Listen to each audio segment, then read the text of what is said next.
C'est l'histoire de Rivka qui se sent tiraillée au plus profond de ses entrailles. Elle passe devant une maison d'études et sent une partie de son ventre qui la pousse vers là. Puis elle passe devant un temple d'idolâtrie et elle sent une autre partie de son ventre qui la pousse vers là.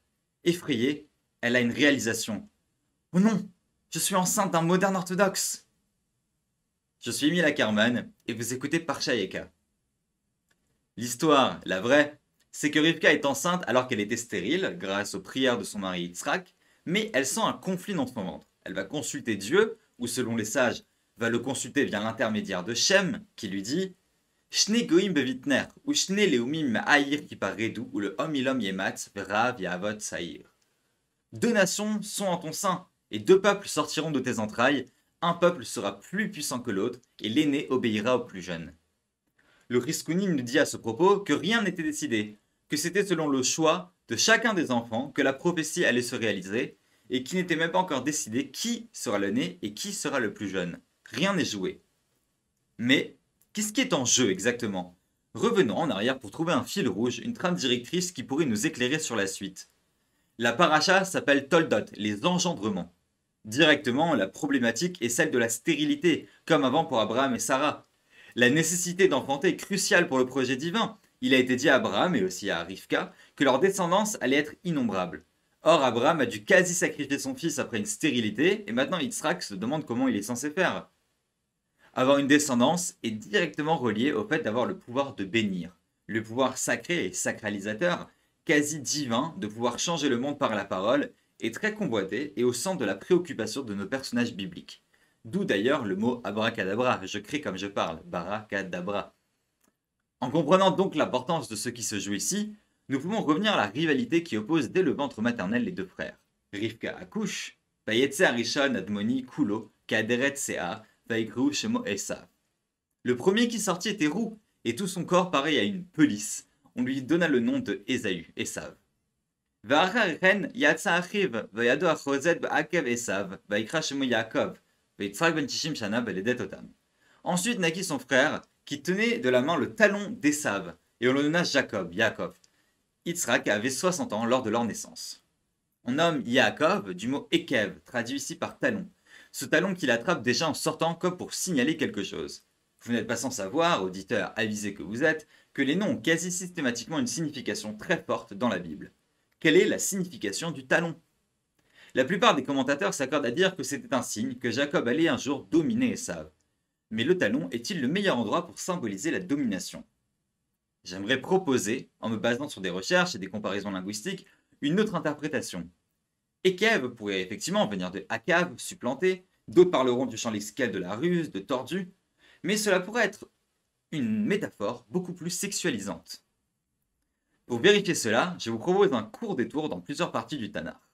Dans Jérémie 13-22, il est écrit Verit amri bilvaver madoua keraouni ele berov avoner niglu shulaïr nechmesu akevaïr. Et quand tu te demandes dans ton cœur pourquoi ces choses me sont-elles arrivées, c'est à cause de ta grande iniquité que tes pans sont relevés, que tes ékèves sont exposés. Reprenant une métaphore qui compare le peuple d'Israël à une femme réputée ou une prostituée, on dit d'elle qu'elle est complètement exposée, ses jambes et son ékève. Et la suite dit Vegamani chasafti shulaïr alpanaïr venira peloner. Aussi rabattrai-je, moi, les pans de ton vêtement sur ton visage, et visible sera ta honte. Passage qui renvoie encore plus directement aux parties génitales en utilisant keloner. De plus, on sait que le mot main, yad, est aussi utilisé comme euphémisme pour désigner le sexe masculin. Dans Isaïe 57, 8 et 10, il est écrit Avat mishkavam yad chazit, et aussi chayat yader matzat, qui peuvent être traduits par tu t'es couché avec eux par débauche et tu t'es gratifié par la débauche.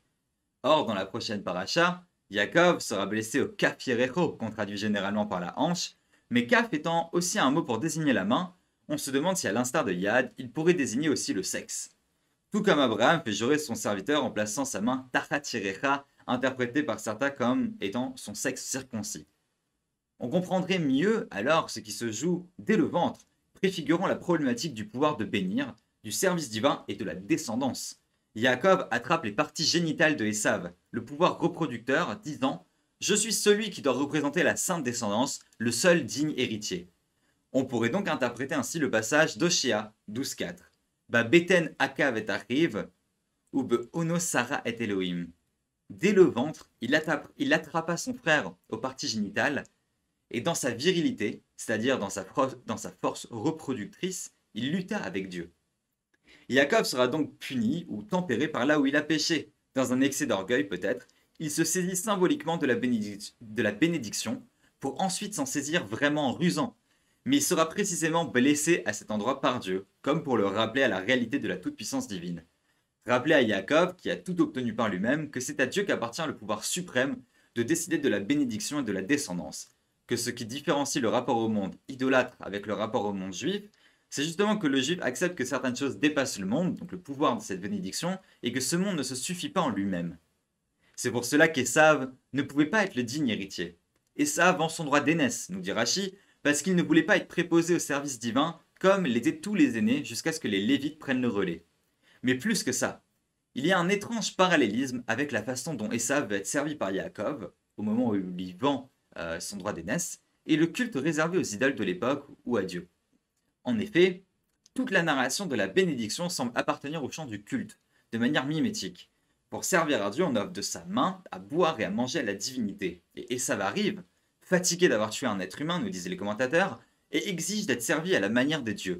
Se croire tellement supérieur qu'on peut décider de la vie d'un autre humain, puis être servi de manière quasi sacerdotale, voici le personnage d'Ésav. Jacob revêtira donc à la suite les vêtements d'Ésav, symbole des vêtements du prêtre, vecteur de la bénédiction qu'il est appelé à devenir en servant cette fois-ci Dieu et Isaac son père dans la même ritualisation. Mais là où Ésav exigeait d'être servi seul, Rivka ajoutera l'Ifné Hachem devant Dieu que le repas servi à Yitzhak est avant tout dédié à Dieu. Le Midrash Tanchuma lira donc Ésav, Édom et l'empereur Adrien responsables de la destruction du temple et de l'exil des Juifs.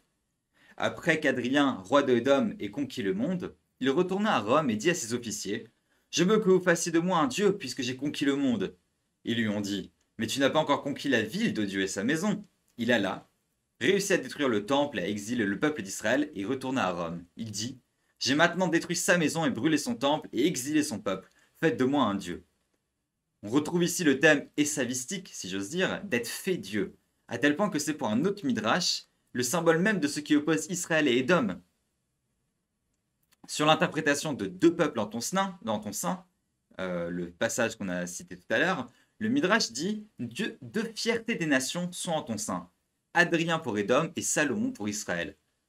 Être fait Dieu ou reconnaître la toute-puissance divine. Comment Ésav pouvait-il être digne d'être le vecteur de la bénédiction s'il estimait que c'était l'homme qui en était la source? Il pensait véritablement que la bénédiction de Yitzhak allait marcher, c'est pour cela qu'il fut attristé d'en être privé. Mais cette étude nous permet d'apporter un éclairage à cet épisode. Ésav ne comprenait pas que la source de la bénédiction n'était pas Yitzhak, et que ça ne serait pas lui, Isaac, son père, n'était pas Dieu, et il ne deviendrait pas à son tour.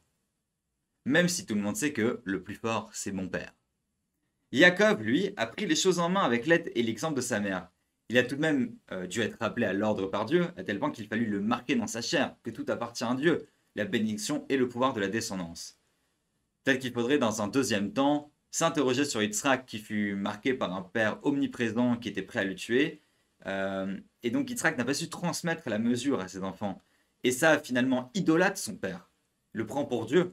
Et Jacob ne semble pas trouver d'exemple en lui. Il va étudier chez Shem, dans la tente de Shem, à la yeshiva, qui lui donnera l'exemple de la voie à suivre, et par ailleurs très proche de sa mère. Mais alors, est-ce que finalement nous sommes condamnés à cette même opposition binaire, sans nuance, de la représentation quasi ethnique du peuple d'Édom, qui symbolise Rome, puis la chrétienté et ensuite le monde occidental? Je vais finir donc en citant un dialogue mis en scène dans la Gemara Avodah Zarah 10b, entre Antoninus, un empereur romain, et Rabbi. Antoninus demande à Rabbi: aurais-je droit au monde à venir? C'est-à-dire, est-ce qu'il y a une place pour moi en tant que personne dans ton système? Et Rabbi lui répond: oui, in. Antoninus dit alors: mais pourtant il est écrit dans la Torah, et il n'y aura personne qui restera dans la maison d'Ésav. C'est un passage d'Obadia. C'est-à-dire, je suis un descendant d'Ésav, et un passage semble dire que je n'aurai jamais le droit à une récompense divine. Et Rabbi lui répondit: ce verset parle de ceux qui se comportent comme Ésav. Aujourd'hui, où les valeurs humanistes semblent prendre le pas sur la barbarie, Je prie pour que nous puissions tous, juifs et non-juifs, nous rapprocher de l'exemple et des valeurs de Yaakov et nous éloigner de celles des Saves. Shabbat Shalom et Good Shabbos.